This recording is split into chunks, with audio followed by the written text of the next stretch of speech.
Chananan, chananan. Is SportsCenter.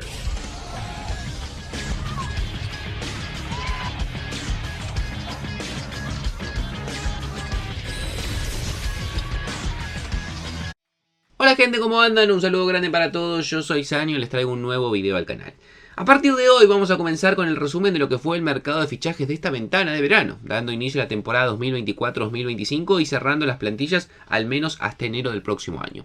Dicho esto, vamos a comenzar el día de hoy analizando los que para mí son los peores 7 movimientos que se han realizado en esta ventana. Ya sea porque el jugador no encaja, ya sea porque no viene a un buen nivel, ya sea porque el club tiene cubierta esa posición y no le va a dar tanta utilidad, o simplemente porque es un jugador por el cual se pagó mucho dinero. Vamos a analizar los que para mí han sido los peores 7 movimientos. Seguramente de estos después al final de la temporada algunos acierte y muchos no termine acertando, pero al menos a priori, como se dice muchas veces, creo que estos son 7 movimientos que no me terminan de convencer. Así que espero que les guste la idea del video, que me dejen su opinión y también en los comentarios otros casos que creen que también aplicarían, que se suscriban al canal activando la campanita y que me sigan en las redes sociales. Y sin dar muchas vueltas comenzamos con el primero de los casos. Comencemos hablando del primer jugador, que es un futbolista que fichó el Chelsea, que va a ser protagonista de este video lamentablemente para ellos, como ha sido protagonista en los últimos mercados, y la verdad es que en muchos casos de forma negativa. Para mí el Chelsea es un club que no tiene una buena política de fichajes y que muchas veces ficha sin pensar realmente sus necesidades y sin pensar realmente mucho en la funcionalidad y el momento del jugador. Y creo que es un poco lo que termina pasando con el fichaje de Jadon Sancho, que se da en el último día del mercado, en el cierre del mismo, quizás un poco por apuro, esos fichajes que muchas veces se dicen que son una especie de fichaje de pánico para terminar de cerrar algún jugador más y tener la plantilla un poco más completa, pero al menos en mis sensaciones Jadon Sancho la va a tener muy difícil en este equipo y no sé qué protagonismo pueda llegar a tener. Un jugador que comenzó muy alto en su carrera en el Dortmund, que luego todos sabemos lo que fue su paso por el United, pagaron casi 80 millones de euros por él, nunca rindió y sus últimos 6 meses a préstamo en Alemania no fueron malos. 21 partidos, 3 goles, 2 asistencias. Quizás estadísticamente no se refleja lo que fue el rendimiento de Sancho, que para mí fue bueno en el Dortmund. Pero cuando todos pensábamos que quizás iba a continuar en Alemania, no se dio. El Dortmund decidió no comprarlo porque el United quería una importante suma. Y después de muchas especulaciones, que si se iba a quedar en el United, que no tenía lugar con Ten Hag, que qué equipo lo podía fichar, que lo quería la Juventus, se termina cerrando una cesión al Chelsea pero con obligación de compra. Esto quiere decir que al finalizar la temporada, si se cumplen con ciertos objetivos, el Chelsea va a tener que pagar 30 millones de euros por la ficha de Sancho.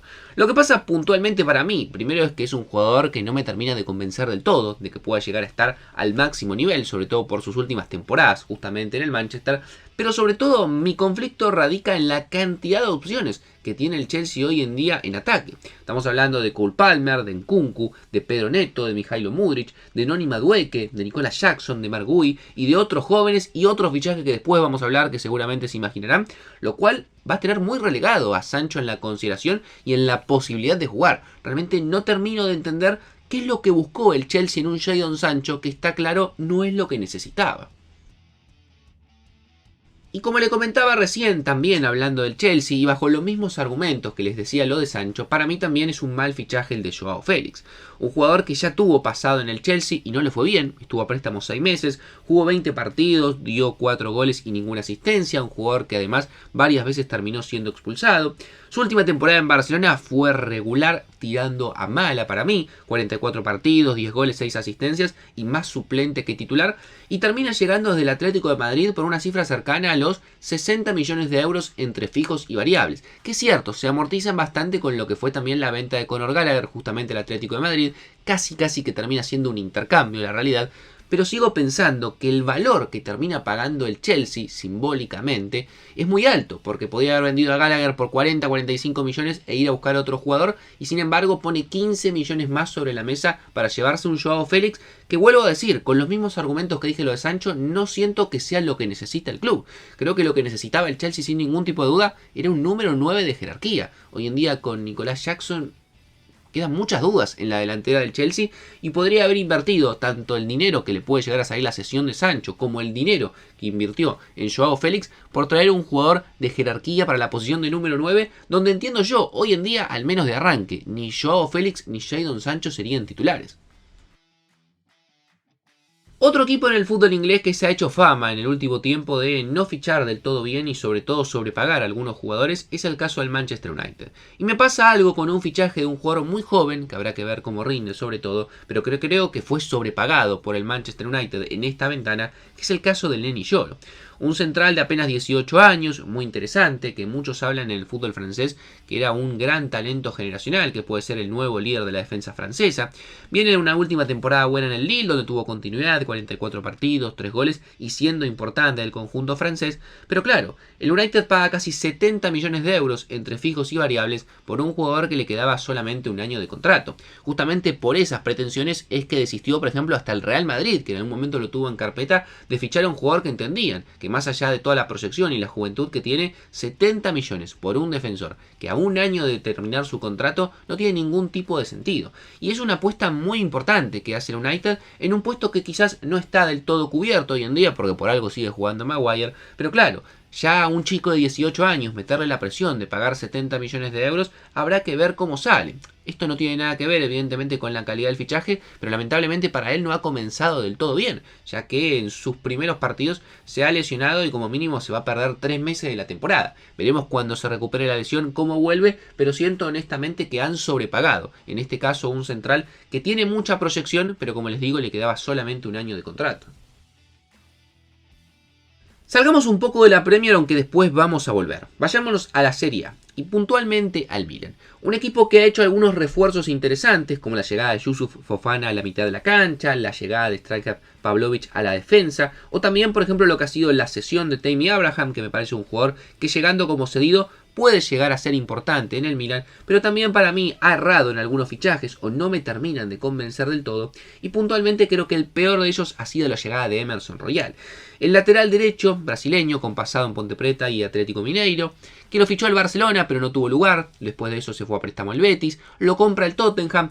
Un jugador que en la Premier en las últimas 3 temporadas nunca se terminó de afianzar como titular. Puntualmente la 2023-2024 fue la peor de toda. Apenas jugó 24 partidos y marcó un gol. Y llega al Milan a cambio de 15 millones de euros.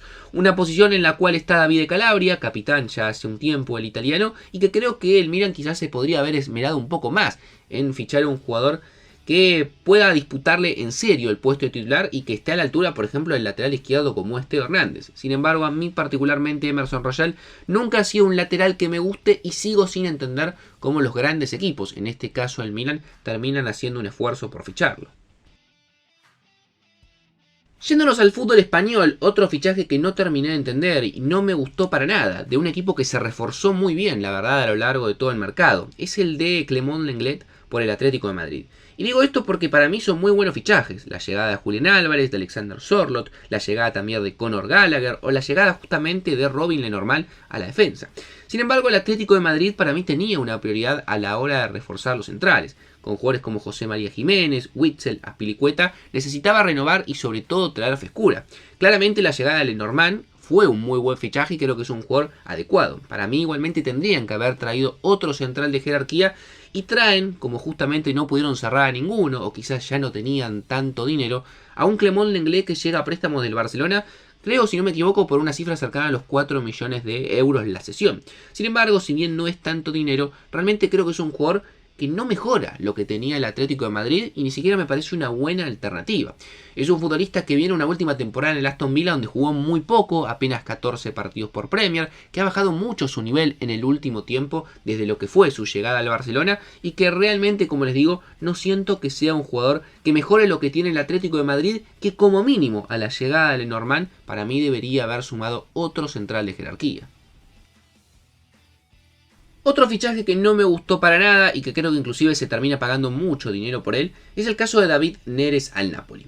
El extremo brasileño que hoy en día ya tiene 27 años, que claramente ya no es lo que fue en su momento en el Ajax. Estamos hablando de que su mejor versión probablemente la vimos allá por la temporada 2017-2018, hace más de 5 años, que luego de eso tuvo un paso por el Shakhtar Donetsk, que viene de 2 temporadas en Benfica, donde la primera fue buena, es cierto, 48 partidos, 12 goles y 16 asistencias. Sin embargo, en la última, la 2023-2024, bajó considerablemente los números, 35 partidos, solamente 5 goles y 10 asistencias y llega al Napoli a cambio de casi 28 millones de euros. Me parece un jugador caro, primero para lo que es, un jugador de más de 27 años, y además me parece que no es la mejor opción para acompañar probablemente lo que va a ser una delantera con Romelu Lukaku, otro fichaje cuestionable, pero que le doy un crédito extra quizás por lo que fueron su paso tanto en Inter y Roma, y con también Khvicha Kvaratskhelia. Entiendo yo, Neres llega para ocupar justamente la otra banda, el otro extremo. Sin embargo, creo que no está a la altura y que el Napoli debería haber invertido en un extremo mejor. Y por último, para cerrar, también en la Premier, un jugador que a mí la verdad me cae muy bien y que me parece un buen delantero, pero honestamente para mí fue sobrepagado y por eso lo agrego a la lista. Quiero hablar del fichaje del alemán Niklas Füllkrug por el West Ham. Jugador con una historia muy amplia en el fútbol alemán, pelearla desde el ascenso hasta poder confirmarse y afianzarse en primera división en lo que fue su llegada al Hannover, que luego lo hizo muy bien en el Werder Bremen y que la última temporada lo había comprado el Borussia Dortmund a cambio de 17 millones de euros. No tuvo su mejor temporada en cuanto al aspecto goleador, jugó 43 partidos, marcó 15 goles, 12 de esos por Bundesliga, pero un jugador que más allá de eso siempre cuando lo ponen es efectivo. O sea, un gol cada tanto te aporta Füllkrug y es un delantero de los clásicos para mí dentro de lo que es el fútbol sin ser una maravilla. Un jugador que con la selección alemana siempre ha rendido, 21 partidos marcando 13 goles, pero que ya tiene 31 años. Por eso me llamó mucho la atención que el West Ham haya decidido pagar 27 millones de euros por un delantero alemán, primero que para mí a veces quizás les cuesta la adaptación a otra liga, y segundo, por un jugador, como digo, de 31 años, teniendo en cuenta que un año antes justamente el Dortmund, cuando quizás Füllkrug estaba en un mejor momento, pagó 17, es decir, 10 millones menos. Entiendo yo que es un jugador que el West Ham necesitaba porque no tiene muchas variantes, hace años que juega Michael Antonio, pero ya en los primeros partidos por ahora Füllkrug no ha tenido muchos minutos. Seguramente esto después a lo largo de la temporada vaya rotando y empieza a jugar, pero de momento está arrancando como suplente. Como les digo, es un jugador que me gusta, creo que es un buen delantero, pero me parece que con 31 años pagar 27 millones de euros es demasiado. Pero me gustaría leer su opinión en los comentarios, primero de los 7 fichajes que les comenté, y segundo que también me dejen en los comentarios otros fichajes que ustedes consideran han sido malos a lo largo de esta ventana. Seguramente en estos días se vengan los fichajes más random, los mejores fichajes del mercado, y también analizando un poco quiénes han sido los equipos que mejor han fichado y los que peor lo han hecho. Suscríbanse al canal, activen la campanita, síganme en las redes sociales, y sin darles muchas vueltas los dejo por hoy, los veo mañana en un próximo video.